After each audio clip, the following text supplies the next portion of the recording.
More bad news, page 195. One hot day, Dave comes by to see how we are doing.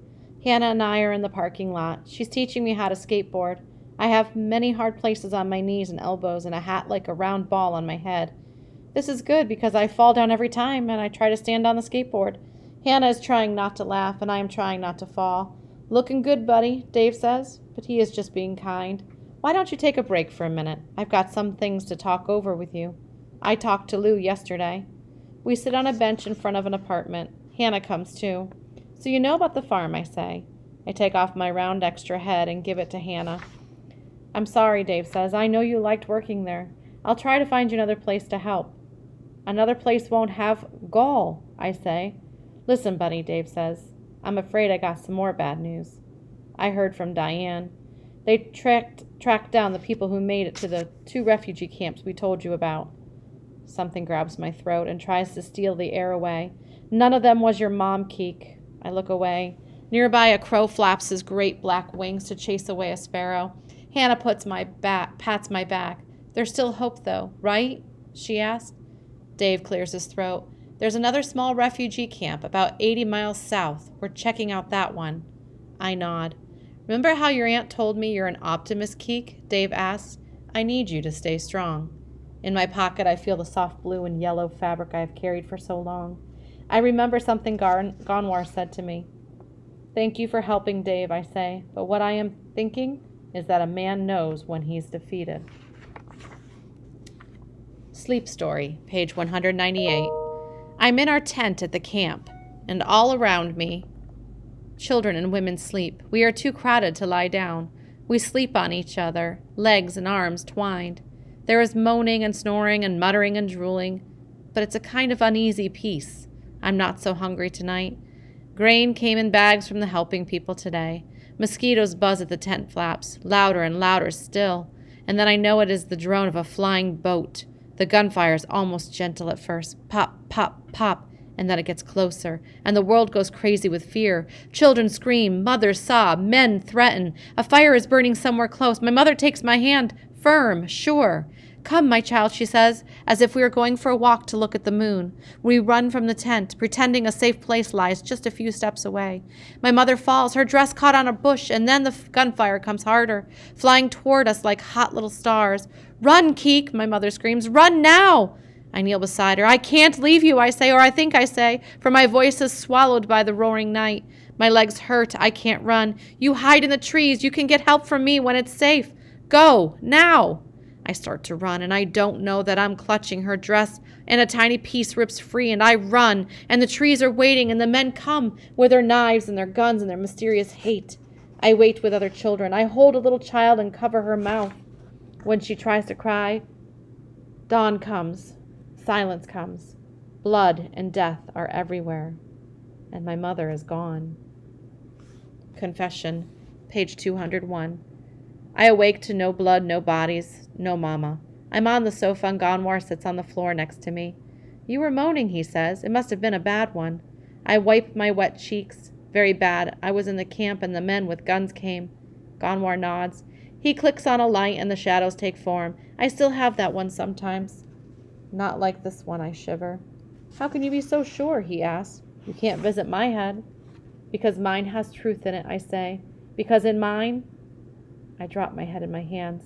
Because in mine I leave Mama and run. It's in mine I'm a coward, and it's the truth. Gonwar stares past me for a long time. He is somewhere far away, and I know where it is. We all ran, Keek. It's the only reason we're here. I should have stayed with her. Even a brave man can't stop a bullet. You did what you had to do. Gonwar joins me on the sofa. He puts his arm around me. He doesn't seem surprised when I begin to sob, and I'm not so surprised when he, too, begins to cry. Running away, page 204. I wait till Gonwar falls asleep. I don't want to be here anymore. I don't want to be in a place where my words taste wrong in my mouth. I don't want to live in a place where candy for a kind girl makes people angry and every year the trees must die. I want to be in a place where the things I love and know are within my reach. But where is that place? My aunt says I can find sun when the sky is dark, but she's wrong. I can't see what isn't there. I check the jar where I keep my pay from Lou. I have a handful of green papers and 4 silver washing machine coins. With such riches, I can run away far to places I've seen on the TV machine, although it will mean a lot of walking. Maybe I can go to Washington, to the president's house, and ask him to help find Mama. I know 2 buses, the bus to the grocery store and the mall, and the one to Lou's farm. I will take the bus that comes to the bus stop first, and then at least I will be on my way. I would like to leave a note, so that my aunt and Gonwar and Hannah won't worry about me, but I don't know yet how to write many words. Gonwar snores softly. I leave half the green papers on the sofa. I write my name on a scrap of paper.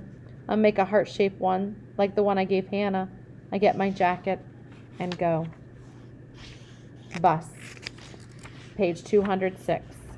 The evening air is cool and damp, and I take the first bus that comes, the route that goes past Lou's. I put my coin in the hungry metal mouth beside the driver. The bus jerks, and I grab a pull. How far does this bus go? I ask.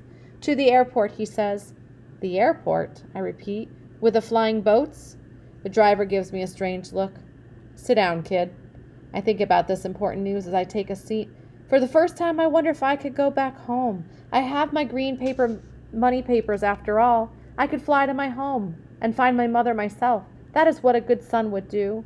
I think of all the vastness of my country. I think of the camp, the guns, the blood. I wonder if flying back home would be like the time I tried to fly from the top of the acacia tree.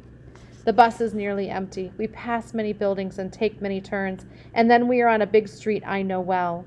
In the soft light, I see familiar places, the gas stations, the empty lots, the cars for sale with bright lights on a string overhead like captured stars.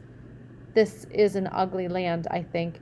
It needs endless horizons and emptiness. Here, too many buildings block the sky. You can't even watch the sun, put on its bright pajamas and sink into bed.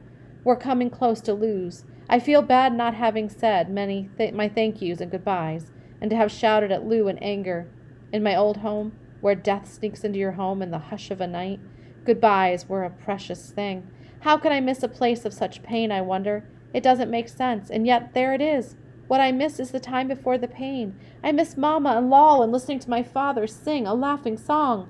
In the moonlight, I see first the old gray fence with new boards on the gate. Gonwar and I had fixed. I see Lou's house, the tree with its great brown arms outstretched, the sagging barn. I see Gol, too. She is in the field alone, staring out at the road. I touch the window and then, I don't know why, I yell for the driver to stop.